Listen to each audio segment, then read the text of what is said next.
大家好，又係黃牧師啦。咁咧就我終於嚟到英國啦，或者係翻到嚟英國啦。咁我以後咧又可以拍多啲片咧，去解釋翻而家嘅世界發生咩事啦。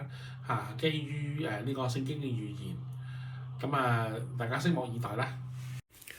高雲地利城咧係一個好古老嘅城市佢嘅位置咧係介乎倫敦同埋伯明翰之間，而偏向好近伯明翰嘅。佢亦都係一個主要鐵路由倫敦去伯明翰鐵路嘅其中一個大站。90% 嘅火車咧都會停高雲地利站嘅。佢亦都係咧一個好古舊嘅城市。最早咧係有記錄嘅咧係大概係喺AD 60年咧，係啦，即係主後60年就已經有呢個叫做城池係建築咗噶啦，即係嗰個城牆咁樣係建築咗噶啦，作為一個羅馬帝國時代嘅一個守城咁樣啦。咁當然啦係抵抗好多其他外族嘅，當時英國仲係散收嘅。咁去到大概700年主後啦，700年度咧，咁就真真正有一個城有叫做聖奧斯Burger 啦，係啦，咁就係正式去建造咗呢一個屬於 Saxony 嘅一個嘅城市啦，而又後尾又俾喺300年之後啦，1033年咧係俾呢個嘅 Danish 丹麥人咧係毀滅咗呢個城咁樣。咁轉轉咧，直到當然係傾呢個嘅William the Great 啦，就係英國人嘅叫做 founder 啦，大概係1000年左右嘅時候咧，主後咁就正式有佢個英格蘭呢個地方啦。咁漸漸去就變咗穩定落嚟啦。咁當然啦，佢有好多名勝咧，都係喺第二次世界大戰嘅時候被炸嘅。唯有就算係個 cathedral 咧，舊嘅 cathedral 位咧都被炸過。咁但係咧就嗰個尖端嗰兩支，你見到cathedral 最尖端嘅部分咧係冇被炸嘅。因為所有轟炸機咧係需要以佢呢一支尖端咧嚟做呢個辨別嘅位置嚇，因為炸到全個地方都爛晒嘅時候咧，轟炸機係認唔到路翻屋企嘅。OK， 因為當時唔知道自己喺邊啊嘛。有指南針都冇用，嗰幅地圖喺佢面前，嗰幅地下嘅地圖冚唪唥爛晒，所以唔知自己喺邊。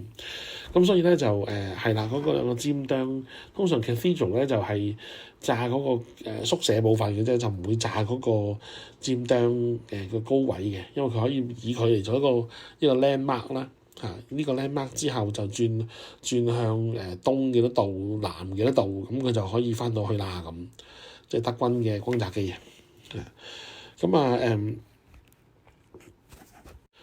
由於呢個城市距離倫敦唔係真係好遠啦，咁所以變咗咧就有好多嘅皇帝咧或者女王咧或者皇后咧，好多時候一離開倫敦即係唔想，即係可能有冇啲原因啦要離開嘅時候咧，佢哋會好多時候第一個城市去嘅咧就係去呢一個高雲地利城啦。咁即係佢哋嗰個走嘅時候，佢會第一個選擇。其實喺第二次世界大戰咧，英皇咧都試過去考慮過撤離倫敦，就係去高雲地利城嘅。不過就由於科技嘅先進咧，轟炸機好快就可以已經轟到嚟呢一個高雲地利城咧，咁佢哋就再去考慮其他地方去匿埋咁樣咯，係啦。咁時至今日咧，亦都因為佢有距離倫敦有段距離啦，但係又唔係好近倫敦咁但係又有段距離，咁所以變咗咧佢哋而家時至今日對佢哋要面對嘅一啲移民嘅問題嘅時候咧，喺高雲地利城咧係有影響緊嘅。亦都但係就唔係太嚴重。即係你話會唔會有好多嗰啲難民啊，係一啲低品質嘅難民啊，咁係會有嘅。但係又唔似倫敦咁樣咁大個沙律兜咁樣撈埋咁樣咁大鑊嘅嚇。咁所以變咗嗱，我今次用呢個詞沙律兜啊，沙律煲即係咁唔係在以前90年代或之前咁樣嘅英國嘅文化啦，係啦，英國嘅文化喺90年代或之前咧，係一個大熔爐，係 melting pot。所有料掉落嚟咧，係都要將佢自己融化成為煲湯嘅一部分。即係我唔理你係印度文化又好，香港文化又好，呢個共產黨文化又好，乜文化都好啦，嚟到英國就要學英國嘅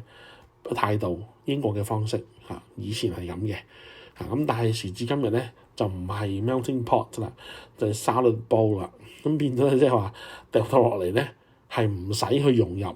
呢個英國嘅文化嘅。咁係可以攞翻自己嘅文化夾硬就喺度 exercise 佢哋自己嘅文化嘅。咁亦都呢個因為咁咧，所以亦都會見到好多如聖經所講咧，一啲嘅語言咧係鐵同泥咯，撈唔埋係啦，撈唔埋就係撈唔埋係啦。咁啊係咯。咁之後咧，之後落嚟咧就會講有好多呢個世界性嘅事情啦，又喺英國嘅一啲嘅情況啦，尤其是教會嘅狀況啦，亦都知道睇到成個世界究竟上帝係點樣去處理呢個咁複雜嘅世代啦，亦都從自己望到嘅環境周邊嘅情況就會發現呢個聖經嘅話語嘅語言係非常真實啦，亦都係佢嗰啲預言要成就之前嘅一啲嘅叫做 preparation 啊，亦都係一一嘅去 in line 啦，全部 line up 晒已經係準備就緒啦，準備可以發生啦。咁就視乎上帝係點樣吹咗嗰個號，最後嘅號等等啦。